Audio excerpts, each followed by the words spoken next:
We are at the halfway mark of 2026, and I have to say, this has been one of the more interesting markets that I can remember navigating. There were certain industries that AI obliterated early in the year, such as software and even anything remotely adjacent to software. Then there were industries that AI propelled to unbelievable heights, such as semiconductors and hardware.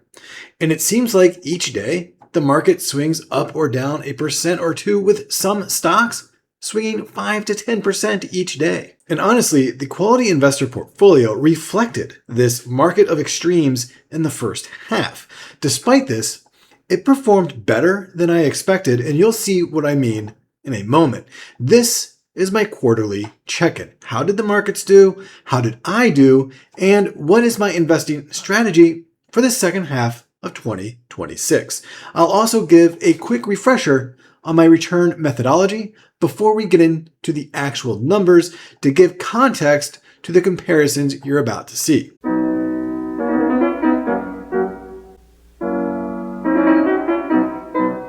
Welcome to the Quality Investor. So how has the market been the first 6 months of 2026? Well, the S&P 500 finished the first half up roughly 9.55%, but the path to get there was anything but smooth. The first quarter was rough. The S&P declined 4.6% as geopolitical tensions in the Middle East escalated. This disrupted the Strait of Hormuz, and oil spiked toward $100 a barrel, which sent ripple effects through the rest of the market. We also saw the SaaS apocalypse driven by advancements in AI. Software was left shattered in the wake of AI destruction, especially the application layer, and the industry really hasn't recovered yet. Q2, however, was a different story entirely. US stocks pushed to record highs, with the S&P 500 surpassing 7,600 for the first time, driven by strong corporate earnings and massive AI investment, though depending on your viewpoint, you might believe we are in an AI bubble. Nonetheless, the S&P 500 earnings per share grew nearly 28% on their first quarter reports. But the clear winner in 2026 so far is the AI semiconductor complex. Stocks tied to memory and AI infrastructure produced some of the most dramatic gains in the entire market. And if you had any of those names in your portfolio, it is possible they've dragged the rest of your portfolio along with them. But before we get into it, please like this video and subscribe to the channel. It only takes a second, helps us grow, and you can stay on top of all the quality businesses in the market. And speaking of that, let's talk about how I actually measure my own performance against the S&P 500. If you've been watching this channel for a while, you've heard me explain this before, but I'll revisit it quickly so new viewers can also understand it. I track two return metrics: time-weighted return and money-weighted return. I show both of them, but the one I care about, the one I benchmark against the S&P 500, is the money-weighted return. And here's the reason why. Time-weighted return strips out the effect of your cash flows entirely. It measures how the underlying investments performed independent of when you put money in or took money out. That is the right return metric for a fund manager, because a fund manager cannot control when clients contribute or withdraw. But I'm not managing anyone else's money. I control every dollar that moves in and out of my portfolio, when I add and when I sell, and by how much. That means my personal timing decisions are part of my performance and not noise to filter out. The money-weighted return captures all of that cash movement. It's essentially an internal rate of return on the portfolio. It rewards you when you put capital to work at the right time, but you're penalized if you do not. So, for an individual investor managing their own account, the money-weighted return is the more accurate number. Now, let's take a look at the actual numbers. All right, I just pulled up my portfolio screen, and what you're looking at right now is my time-weighted return, my money weighted return, and the S&P 500 return all side by side. Down here, I have a full breakdown of every position, the allocation percentage, the current share price, or at least at 6/30/2026, and the return figures. So this is the total return of that stock. This is my time-weighted return for 2026, the first half, the money-weighted return for the first half of 2026, and then the year-to-date actual return in the market for that stock. So as you can see, I have a money-weighted return in 2026 so far of 18.1%, about 8.5% better than the S&P 500, which came in at 9.55%.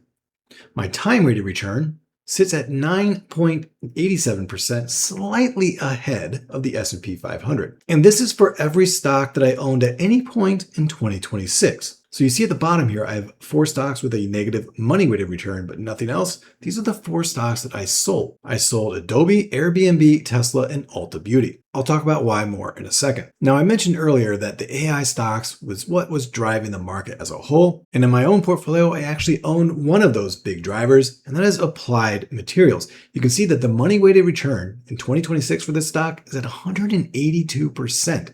The year-to-date actual return is at 181.7%. But as a whole, Applied Materials has more than 4x'd for me at this point and has been the best performer in my entire portfolio. In fact, at the end of Q1, the allocation percent for Applied Materials was at around 11.8%, something like that. Now it's at 19.1%. So it really experienced massive returns in Q2. Of course, the flip side of that is the SaaS businesses. And I had 2 major SaaS businesses that really hurt my portfolio. The first is Intuit. My total return so far in Intuit is at negative 54.7%. I am down quite a bit right now. My money-weighted return for Intuit is at negative 35%. And the other big SaaS business that hurt my portfolio was Adobe.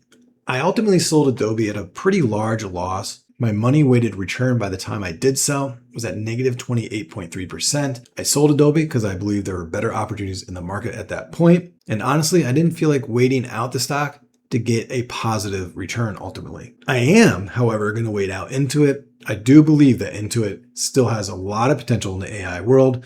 I think they've already benefited greatly from AI, and I don't think the market sees it yet. I also sold Airbnb. This has been a holding that's just been very flat for me. My thesis ultimately never paid out with Airbnb. The growth was not where I expected it to be. Tesla was the most speculative stock I owned in this entire portfolio. And I sold Tesla in order to buy something else. And that something else was actually Broadcom, and I beefed up a part of my Meta position as well. But with Tesla, I had a money-weighted return of negative 8.96% when I sold it earlier this year, but I did sell it for a pretty large gain, more than 100%. So I did double my money in Tesla. But again, it was a very speculative stock. And to be honest, they haven't really delivered on all this amazing technology promises that they've made. And I'm sure they will. I do not doubt Elon Musk, but I felt like there was a better use of capital today. And that better use was in Broadcom and Meta. And Ulta Beauty, I ultimately sold out of them as well, also to help fund my purchase into Broadcom and Meta. When I sold Ulta Beauty, it was at a loss this year, money-weighted wise, at negative 14.7%. But ultimately, I did sell at about a 20% gain since I bought into it. But when it comes to Ulta Beauty, I believe that there are better opportunities in the market right now when it comes to compounding. So 18.09% is my money-weighted return for all the positions I held in 2026. If I look at just the active positions, it's a little bit better. A 21.57% money-weighted return. Applied Materials was not the only stock that drove that return. Fortinet also has had a very good Q2. My money-weighted return for Fortinet's at 94.4%. My total return there is at 129.7%. Fortinet's earnings release for their Q1 numbers were excellent, and that caused the share price to pop. And I've been riding that wave ever since. And I also added 4 new positions. Those are the blank values here in the money-weighted returns. And that is Meta, Broadcom, Netflix, and Intuitive Surgical. Meta, Broadcom, and Intuitive Surgical, I think, will be big beneficiaries in AI, even if the market doesn't think so right at the moment. And in my view, Netflix is the clear winner when it comes to streaming, and easily will be a free cash flow compounder the next decade that outperforms the S&P 500. Despite that, I am already down 17% on my Netflix position.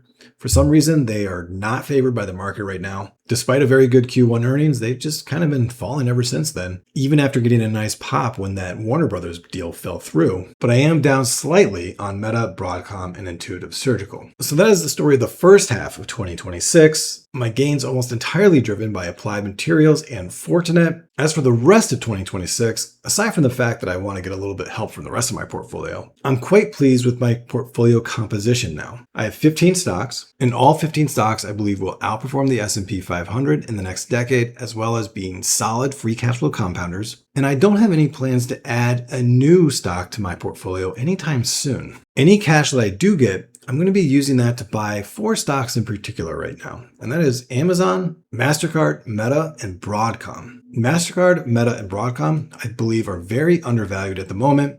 I want to put more capital into those, and I want to make them larger allocations in my portfolio. Amazon is right around my target buy price of $240. So anytime it does come down into the 230s, I would like to add some more to it. I also want to make this a larger position in my portfolio. As for selling out of any stocks the rest of the year, if I were to sell any more stocks, it would be Fortinet and Costco. I'm on the fence as to whether or not Fortinet is going to be a long-term compounder, and I'm leaning towards taking my gains now and redeploying them to the aforementioned stocks. And Costco, well, it just makes up 1.8% of my portfolio, and while I definitely think there's a great long-term compounding potential here, I'm debating if I should use my Costco stock to beef up another position. But I have not made those decisions yet. We shall see what happens. So stay tuned for the Q3 portfolio update. Maybe I will have made some big changes by then. We shall see. But otherwise, 2026 has been a very rocky year so far. But here's hoping the second half of 2026 will be a bit smoother for all investors in the market. Thank you for watching today's video. And if you've made it this far, go ahead and subscribe to the channel. Thank you and happy investing.